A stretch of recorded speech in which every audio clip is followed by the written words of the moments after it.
So today's webinar, I think last night I looked at it, there are 579 registrants. And so please mute your mic and switch off your video so that we can focus on the presenter, please. And then, type your questions in the chat box during the presentation. Don't wait until the end. And the presenter will answer the questions at the end. And thanks again for joining the webinar. So today's speaker, I want to just give a brief introduction.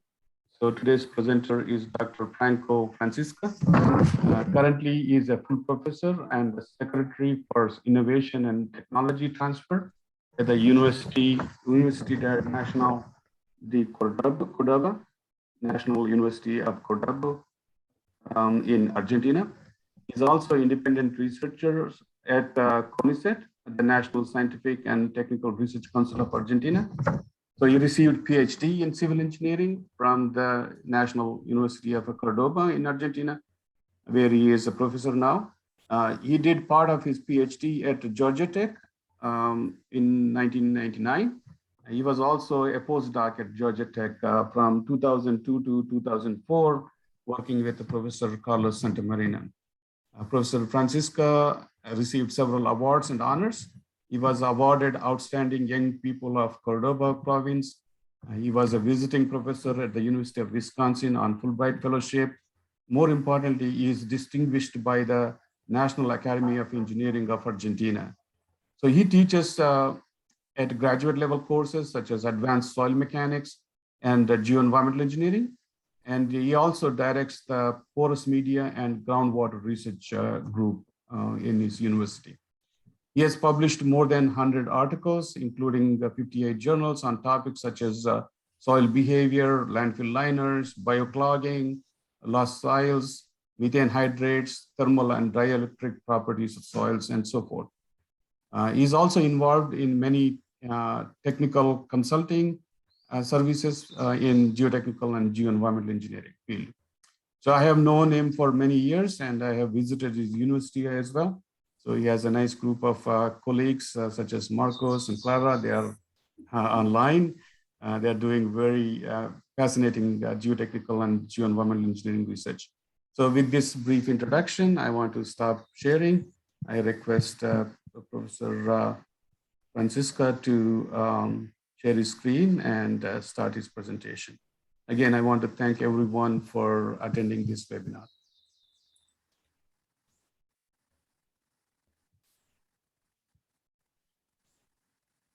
Okay.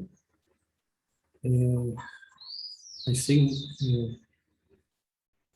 I'm sharing the screen now. Thank you very much, Krishna, for the introduction and the invitation to participate in this webinar. And thank you all for attending today.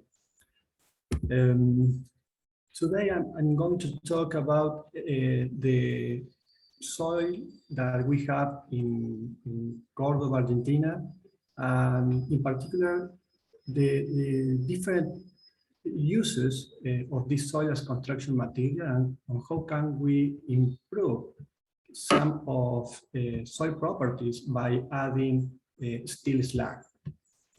So this is going to be the outline of my presentation. I will start with the motivation. Then I will show you some significant properties of our soil and what we need from the soil to be considered as a good construction material for civil and geotechnical projects.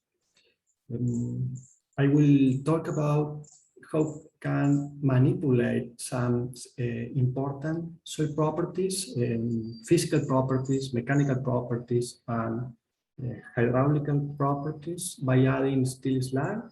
And with that, I will end trying to show you how can we improve the behavior of landfill liners by adding steel slag to the geological fabric. So let's start The motivation of our work, of my presentation today, is to evaluate the potential benefit of incorporating the slag on compacted clay liner.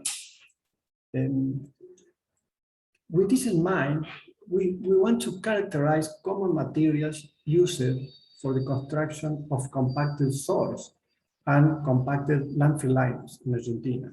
We know that the best material that we have is the soil that we have in situ at place. So we want to use that materials, and if we need to change any properties, okay, let's study what can we do to achieve that.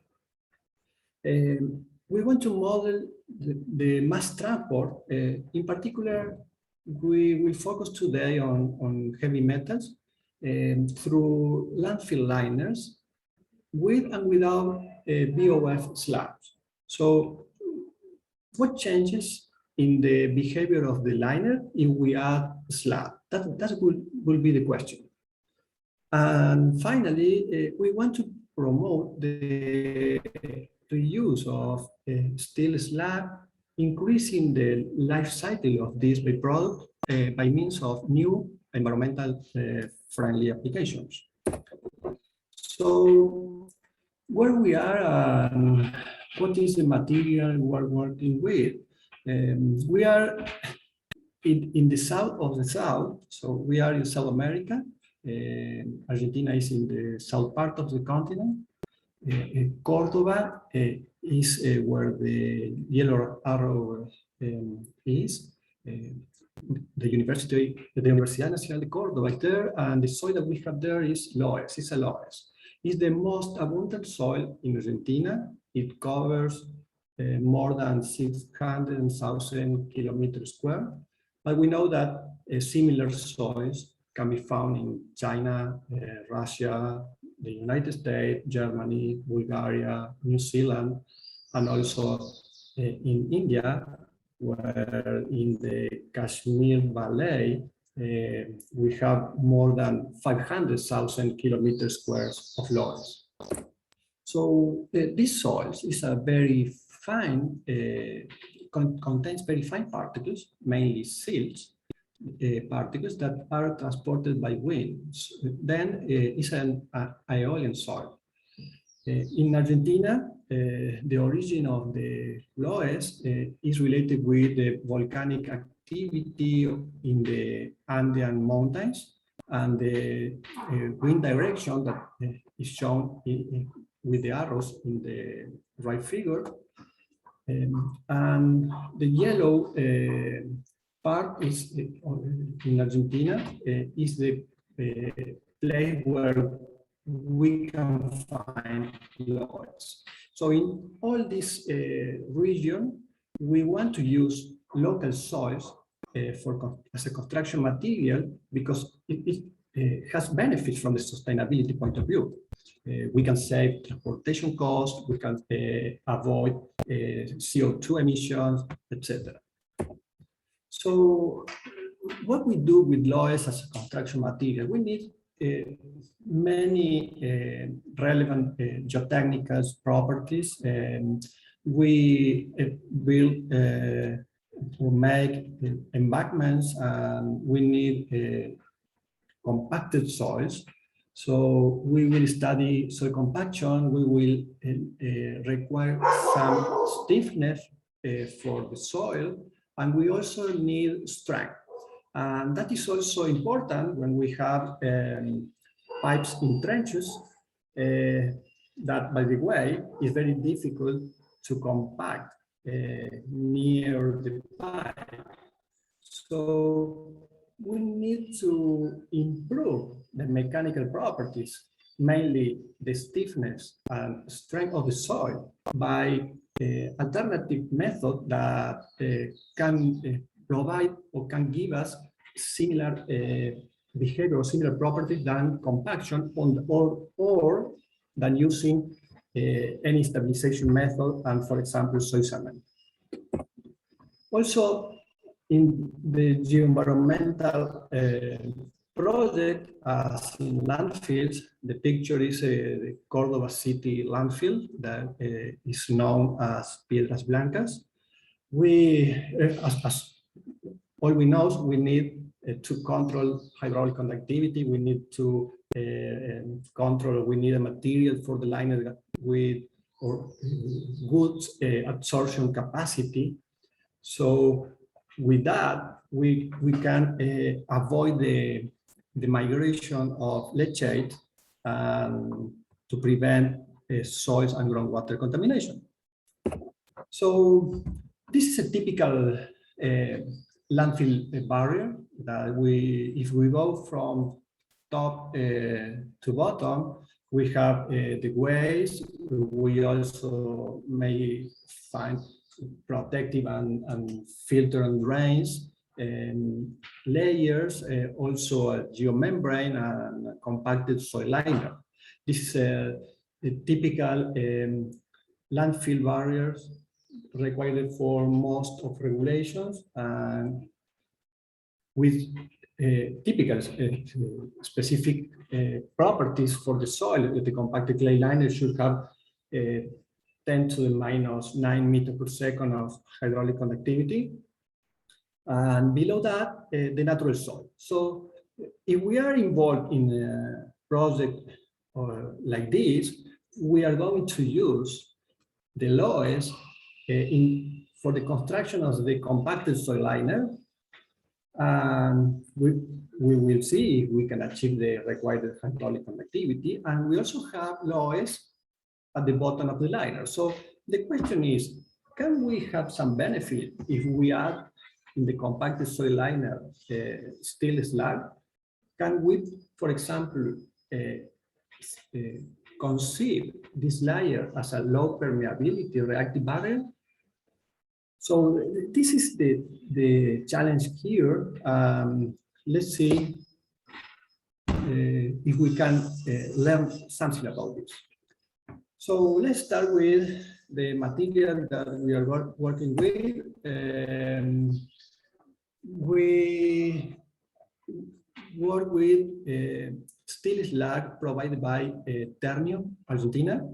They are the main steel manufacturer in our country. At the right, we can see the most relevant properties of the slag. We have high specific gravity. In Argentina, there are few applications or reuse of this material. If we compare with Europe, in Europe, there are so many applications for slag, including road construction, cement and concrete industry, and also the metallurgical industry. In Argentina, we don't use slag for road construction. We have a very significant amount of this material that is going to be disposed in landfill. So we want to find any new application in our case. The Loess is a typical silt,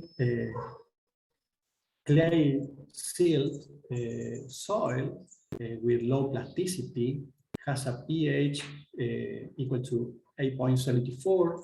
That is an important property, as we are going to see in a couple of minutes. We prepare mixtures of this Loess soil with steel slag.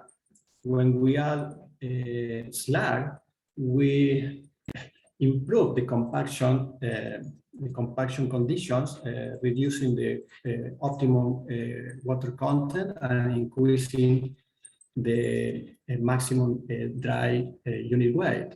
This is only a physical mechanism. But the most important of the Loess is that it has a significant amount of volcanic crest and volcanic glass that is related with the origin of the soil, with the volcanoes that we have in the in the Andean mountains at the west of our country. So this soil is going to have significant amount of volcanic glass. We prepare different mixtures and we try to evaluate what is the behavior and hydraulic conductivity of the materials that we are working with, including the slag, the compacted sealed, also compacted sealed slag mixtures and compacted sealed with bentonite. What we have, when we compact the Loess, it's very difficult to achieve very low hydraulic conductivity as the one required for most of regulations if we want to use it for the construction of bottom liners in landfills. Interesting, if we add a slag to the compacted soils, we don't have in the short time pretty much modifications or pretty much changes in the hydraulic conductivity.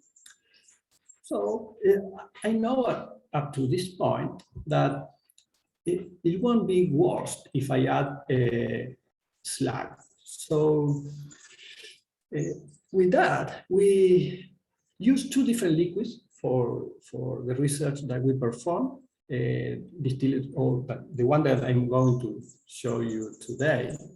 One of them is distilled water, and the second one is a real leachate from Piedras Blancas landfill.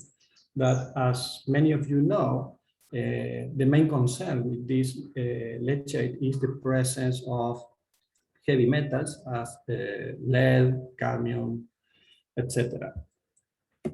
So what produced the addition of slag to the compacted soil? So let's start. When we added steel slag to the soil, we observed significant physical changes. These physical changes take place over time. This means that aging is becoming an important point to attend. Here we can see at the left the particle size distribution of a mixture of Loess with steel slag.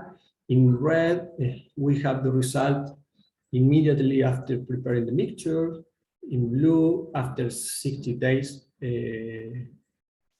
of curing or aging, and in gray after 1 year.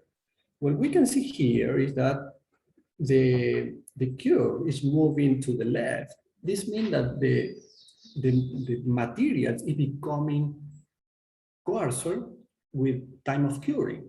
And if we obtain some typical diameters or nominal diameters that we frequently use in the geotechnical field, as for example, the effective particle diameter D10 or D30 or D60 that we use for the unified soil classification system, we can see that the particle sizes tends to increase as time goes on.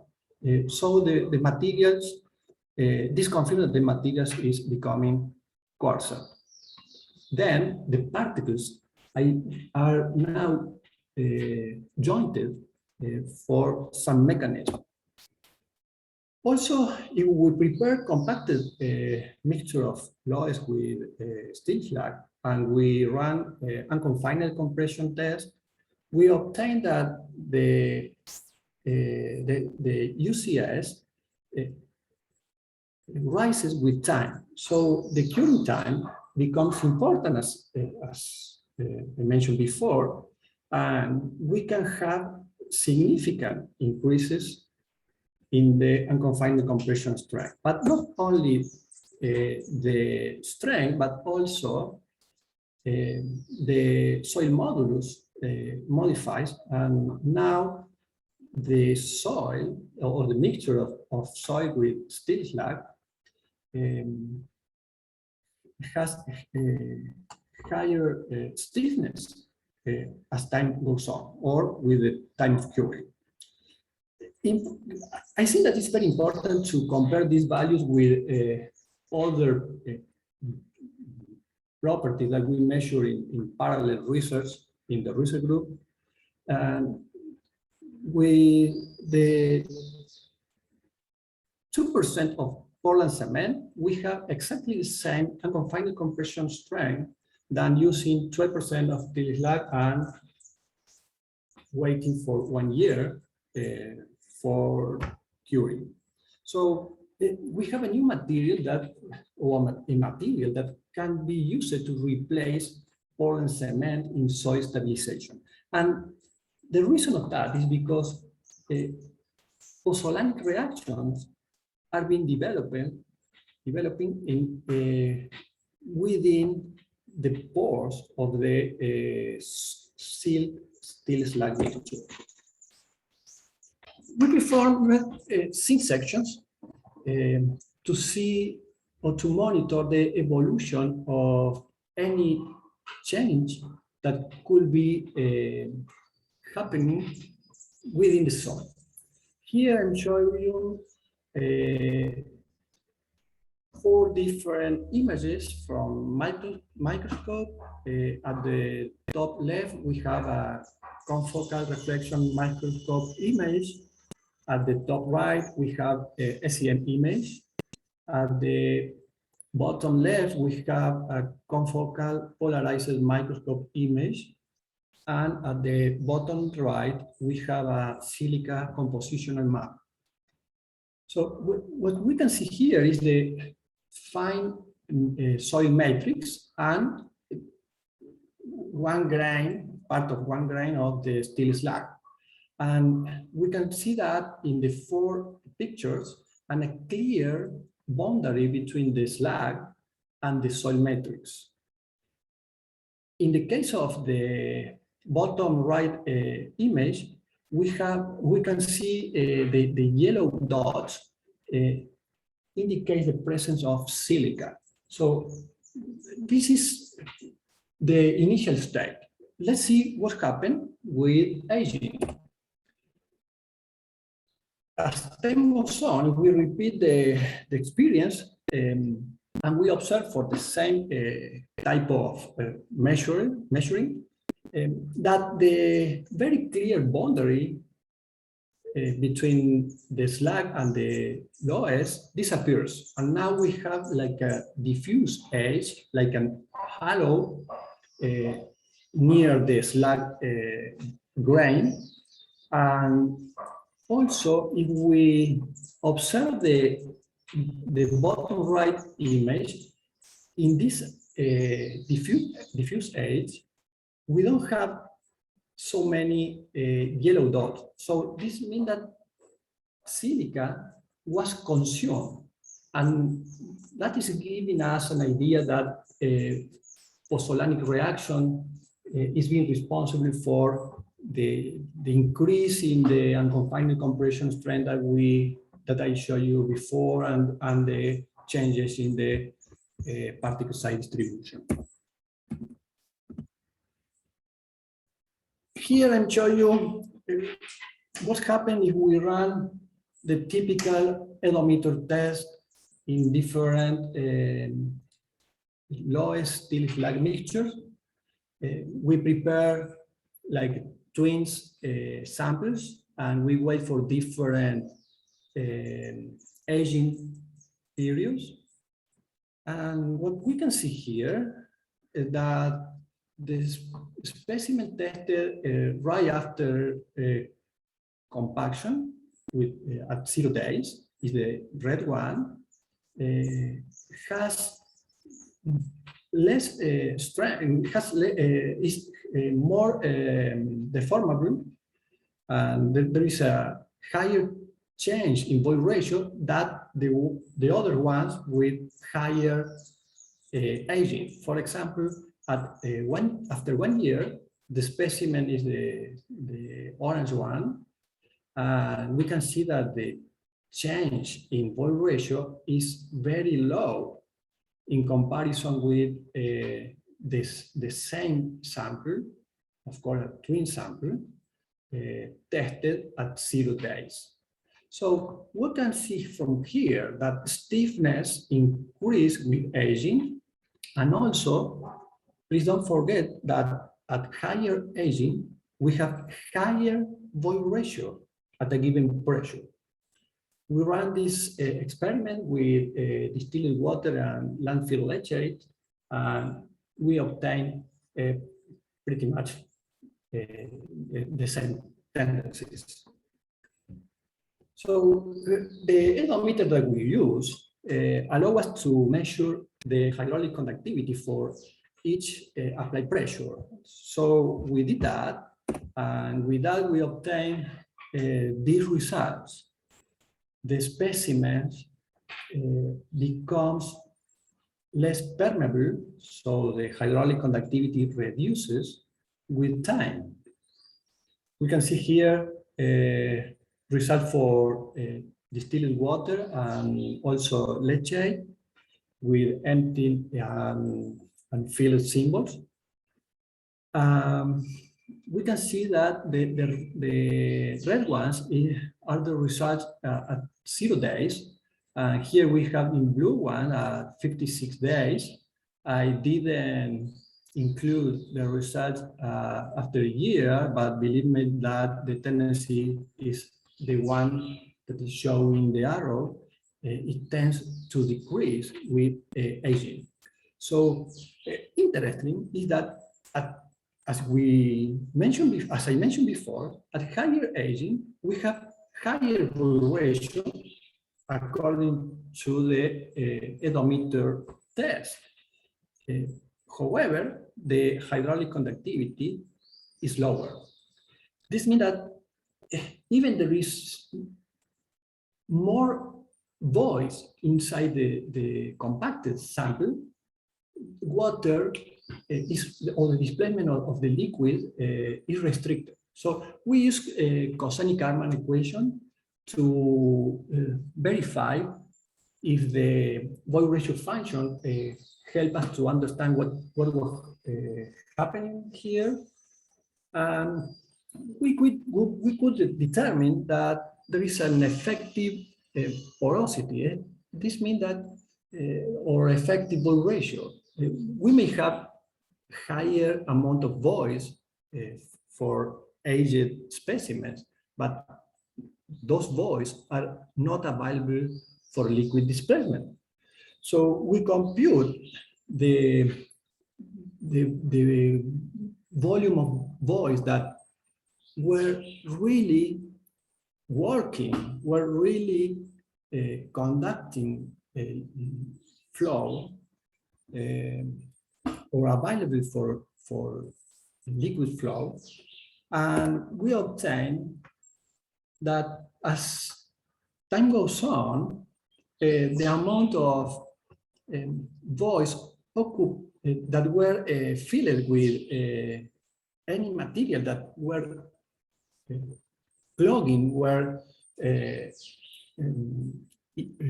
obstructing the liquid displacement rises.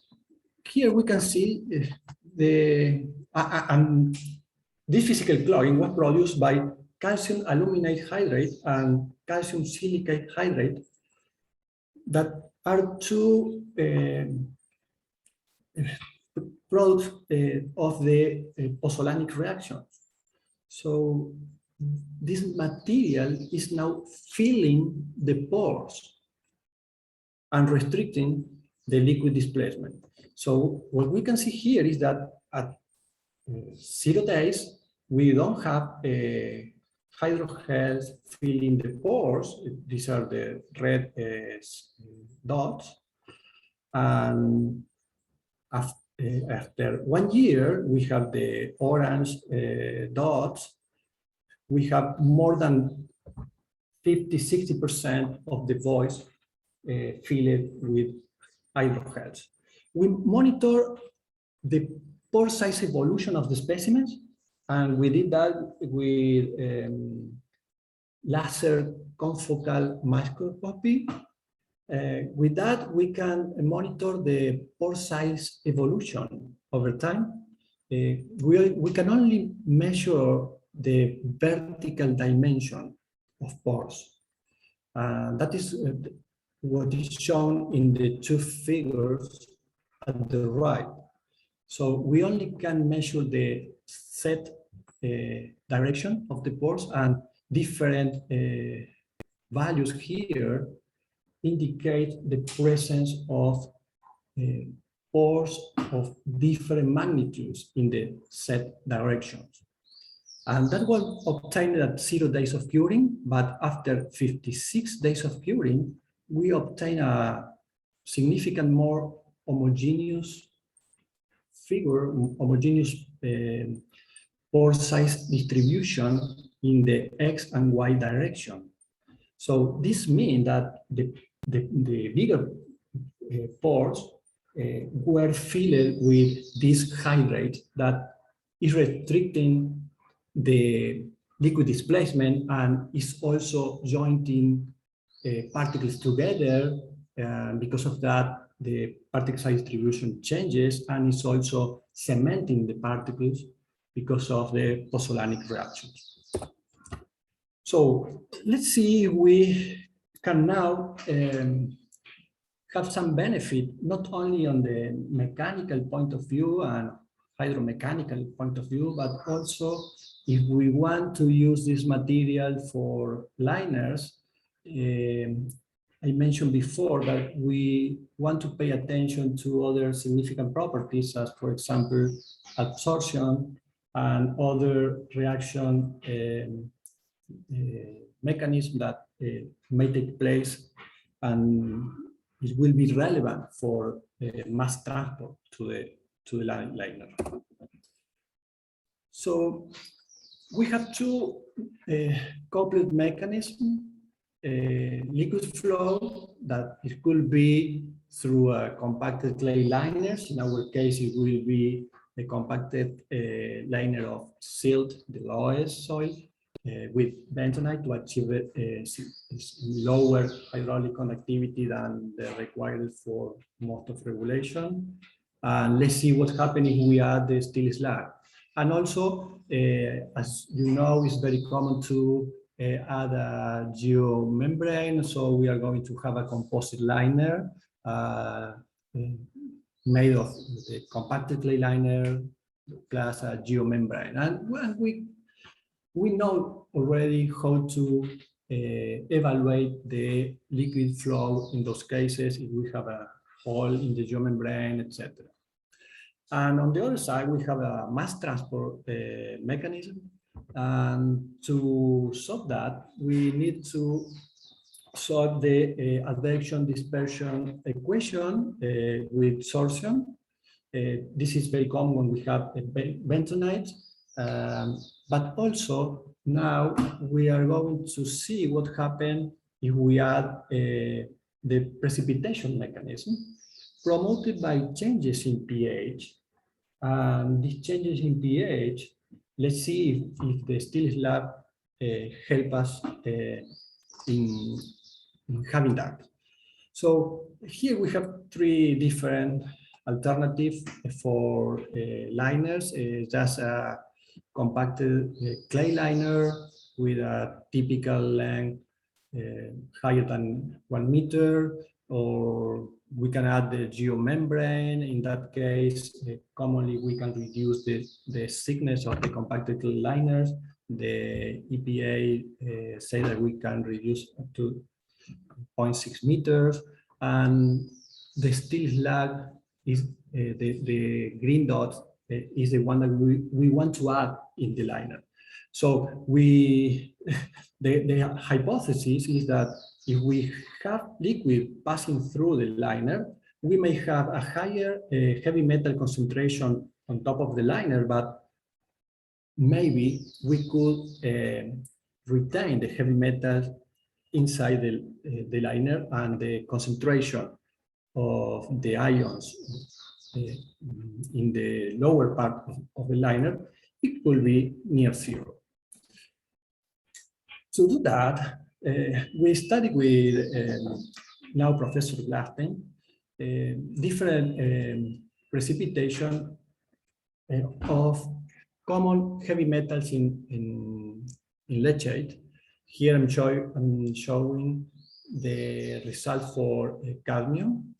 We can see the effect of pH on the final concentration. We started with 50 milligrams per liter, and we increase the pH, and we evaluate the amount of ions in solution.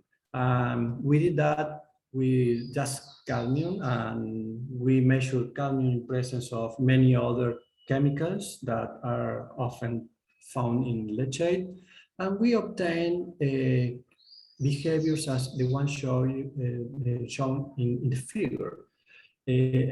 At pH near 8, we have precipitation of cadmium, and we have no more cadmium in solution. Be careful that some heavy metals at very high pH may redissolve. Interesting is that we have a Loess with a pH 8.74, but we observed that when we add steel slag to the Loess, the pH, the equilibrium pH, rises to values slightly higher than 12. And the pH of leachate, we all know that it may vary with age, but we could think that we may have a pH equal 5. So with 5, we have all the heavy metals in solution, but if we increase the pH up to 12, the heavy metal will precipitate. So this gives new opportunities to consider the inclusion or addition of slag within the barrel. So with that, we evaluate the advection dispersion with reaction partial differential equation that is shown in the image. We simulate a liner with inclusion of steel slag.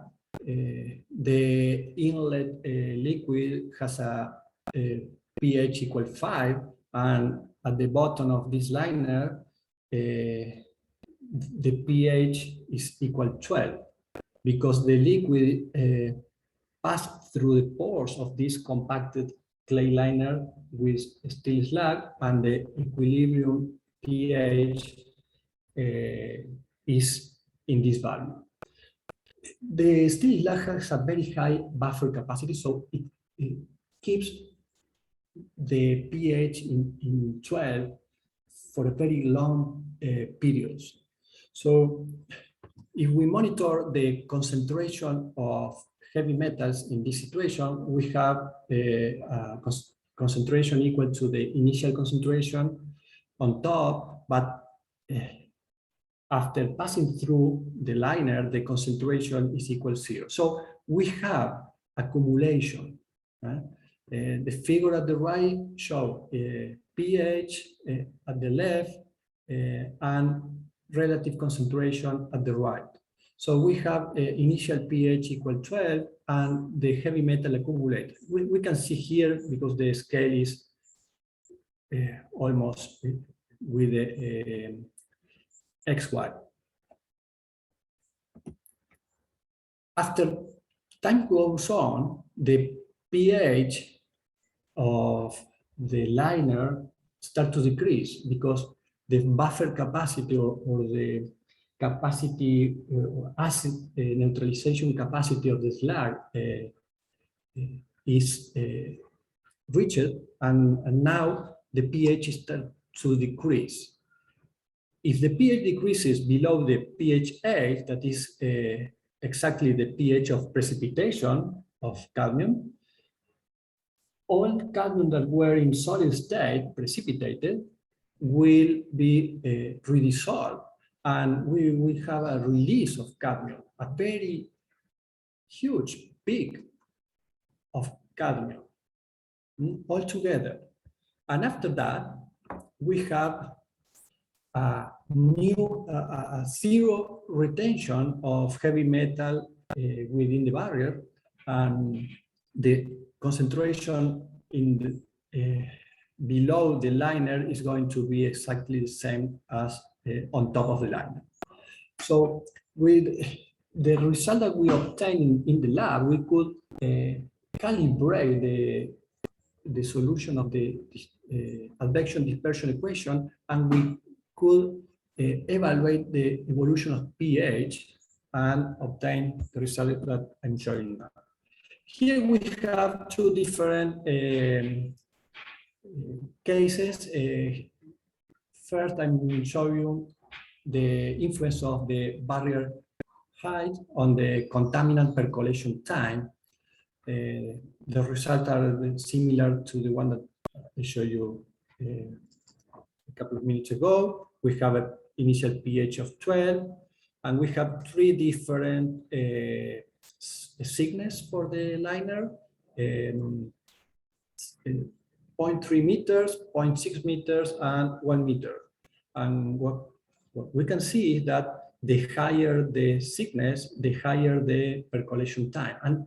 And what is important here is that the time of percolation are very important. We are talking about several hundreds of years. And of course, if we have accumulation for more time, the release is going to be more significant. And then the peak of the metal that we have, or we are going to expect, is going to be more important. Here we calibrate a model for different leachate height on top of the bottom liner. We know that common regulations say that we should have 0.3 meters, but I could see landfill with 12, 15 meters of leachate on top of the bottom liner. So what happened here is that the higher the leachate height, the lower the percolation time. So, or at the same time, we may add slag, but if we do not control the amount of leachate on top of the barrier, we are going to have some troubles. We all know that, but in many countries where this important point is not considered, the addition of slag give an additional safety, because we are going to have percolation of heavy metal at longer time. So here we have some results. I don't want to stop on any particular case. We have just three different liners, compacted clay liners with two thickness, different hydraulic conductivities, and also a compacted clay liner with a geomembrane. The one that is with hydraulic conductivity 10 to the minus 9 meters per second and 60.6 meters with a geomembrane is the one that is recommended by the EPA. We have three different breakthrough times in months computed from the advection dispersion equation only by considering the amount of bentonite that we add to achieve the hydraulic conductivity that I mentioned before. And the last column is the breakthrough or percolation time if we add the steel slag. In this case, we are talking about the percolation time of cadmium. And what is important here, that for the same barrier, we can increase more than 20 times the breakthrough or percolation time. And this is the important point or important contribution at this point. Here we can summarize, or we can see the summary of different barriers with different slag fractions. The conditions are pretty much the same that I mentioned before. With 100 slag fraction, we have a very low hydraulic conductivity. So this is going to be pretty much a permeable reactive barrier. But when we have a compacted clay barrier with fine particles, seals and clays, or seal amended with bentonite, we're going to have a hydraulic conductivity controlled by the fine fraction. And what we can see here is that the higher the slag fraction, the higher the breakthrough time, and also the higher the thickness of the liner, the higher the breakthrough time. And we may talk about 1,000 or more than 1,000 years, depending on the condition and the design of the liners. So with this, I think that we are moving from what were the barriers, or how were the barriers conceived time ago with just geological material, compacted clay liner, and higher thickness. We have now the possibility, since several years ago, the possibility of include geomembranes. And now the question is, what if we add steel slag on the compacted clay liners? From the result that we are obtaining, we think that we have a safer barrier, and we also are going to use this material that is currently a byproduct with a very useful application. So I will conclude with this. The BOF slag can be used for the stabilization of compacted Loess soils. The addition of slag increases the stiffness and strength of Loess. This is important for many applications where we use the soil as construction material, and these increases are dependent on the aging of the stabilized soil. The main mechanisms responsible for the improvement in these mechanical properties is related with pozzolanic reactions. In order to that to arise, we should have silica, volcanic glass, we need enough water, and we need an alkaline pH that is promoted by the addition of the steel slag. So with that, we can have the condition that we need to this reaction to happen, to develop. The addition of slag reduces significantly the hydraulic conductivity of a compacted soil liner. Of course, this is with aging. A very short time, we didn't observe any significant change.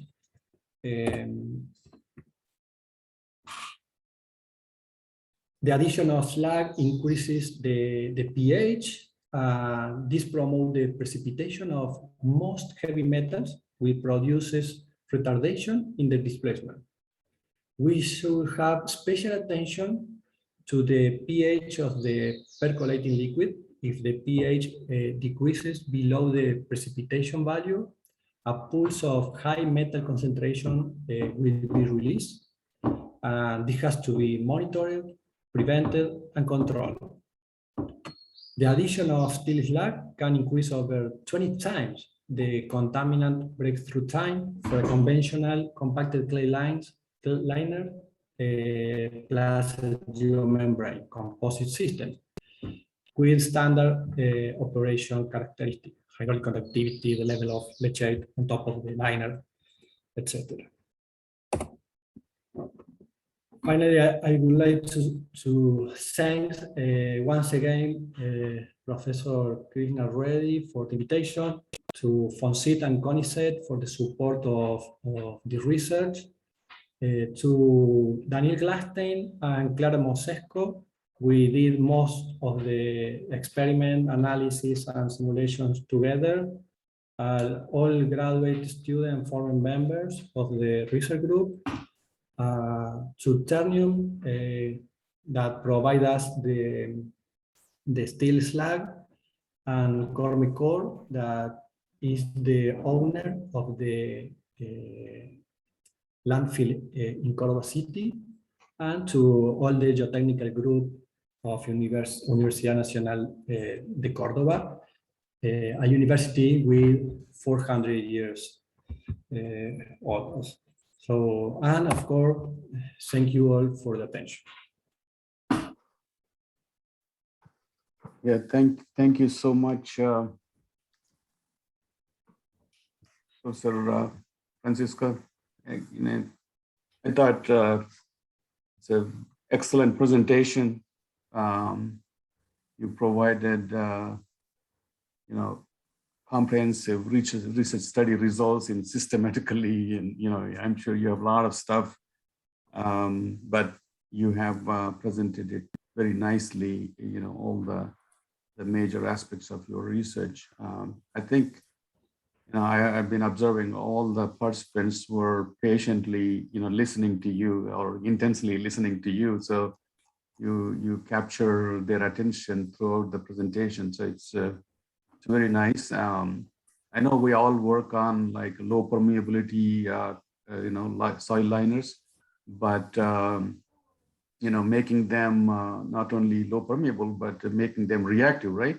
So reactive low permeable materials, because contamination, you want to have some, favorable reactions to take place, so that not only the advection, but you have all those chemical processes you can exploit to make them really, really, true barriers and not pose any problems to, environment or people. So I would request people to, type in your questions in the chat box, and then we can, Professor, Franco, Francisca can answer your questions. So can you look at the chat box, Professor Francisca, and then see from the beginning? Yes.